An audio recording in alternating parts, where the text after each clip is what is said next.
These notes go into your PBS course file. You should have a chain of infection insert. I can't remember if the new ones look the same as this, but it's going to have basically the same information on there. So make sure you read over each one of those components and have a general idea of what they're talking about. A susceptible host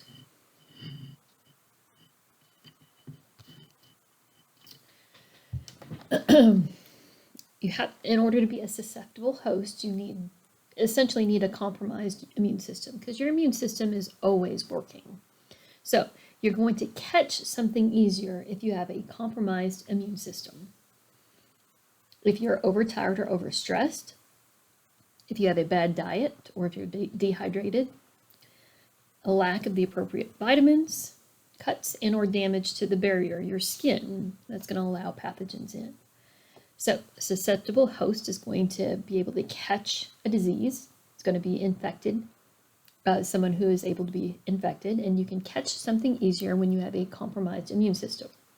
Overtired / overstressed, bad diet / dehydrated, lack of vitamins, cuts or damage to your skin or to that barrier that's protecting you from these pathogens. A reservoir could be an infected individual / host. And so basically they're a stored source of that pathogen. A reservoir is an infected individual / host. Endemic. The word endemic is talking about a disease within a community or population, a specific geographic area. So malaria is endemic to northwestern Africa. So endemic is a disease within a community or population. It is a specific geographic area. An outbreak is a sudden increase of disease in a localized area. An outbreak is a sudden increase of disease, so this is indicating increase. Sudden increase of disease in a localized area. An epidemic is a sudden increase of disease within a population. Epidemic is a sudden increase of disease within a population.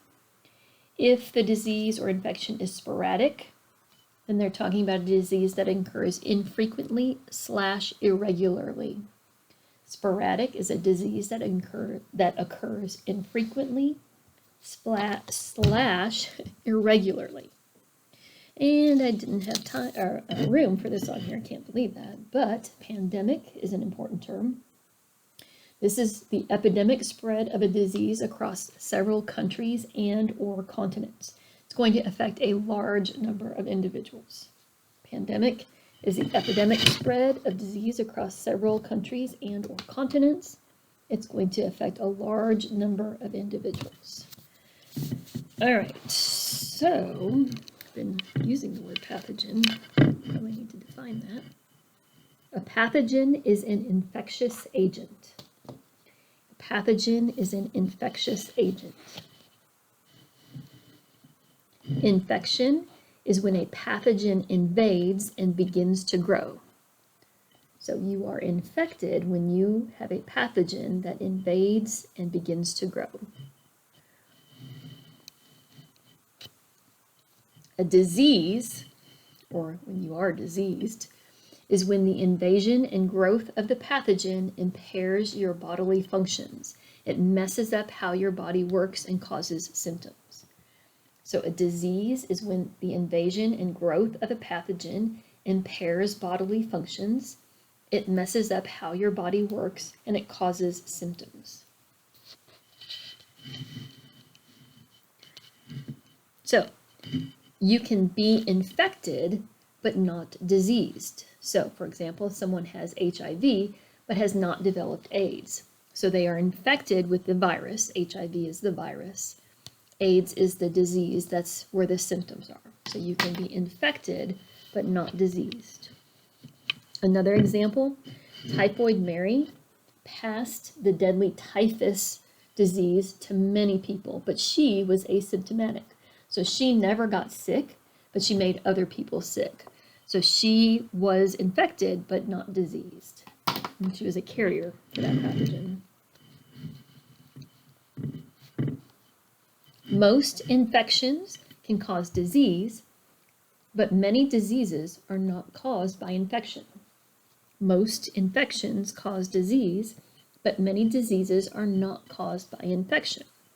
For example, cancer, genetic diseases, alcoholism, osteoporosis, those are all examples of diseases. They still have symptoms, they still impair bodily functions, but they are not caused by an infection. So there is no pathogen that infected someone that has cancer and now they have that disease.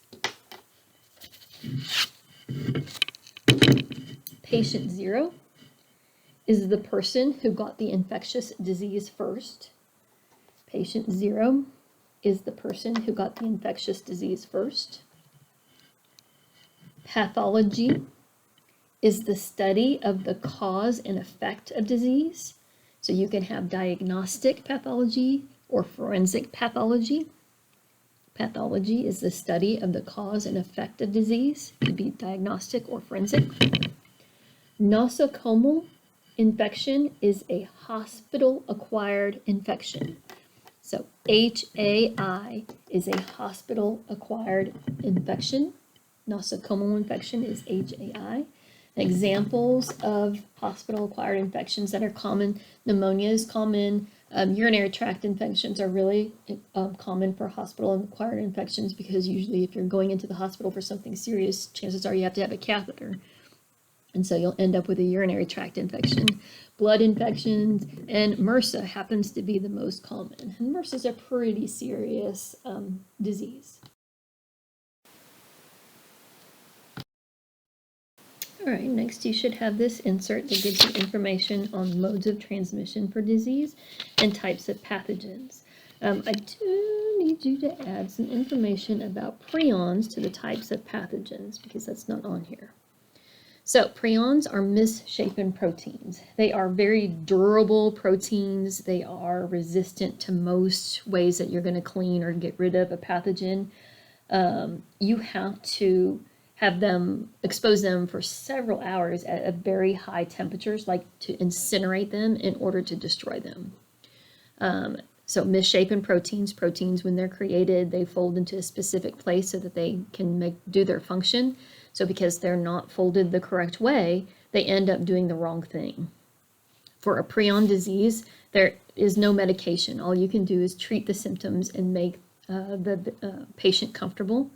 It is usually progressive neurodegenerative diseases. So when you think of prion diseases, it's like mad cow disease. Most people are pretty familiar with that.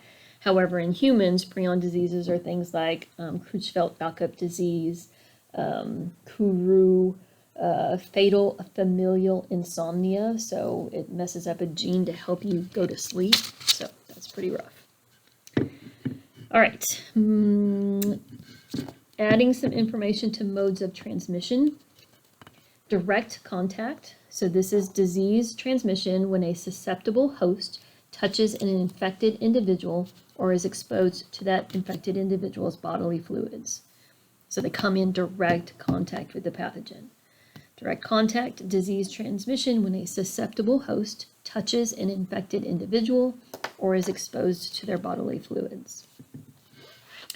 Indirect contact, this is disease transmission when the susceptible host either inhales the pathogens, comes in contact with fomites. These are objects that carry pathogens.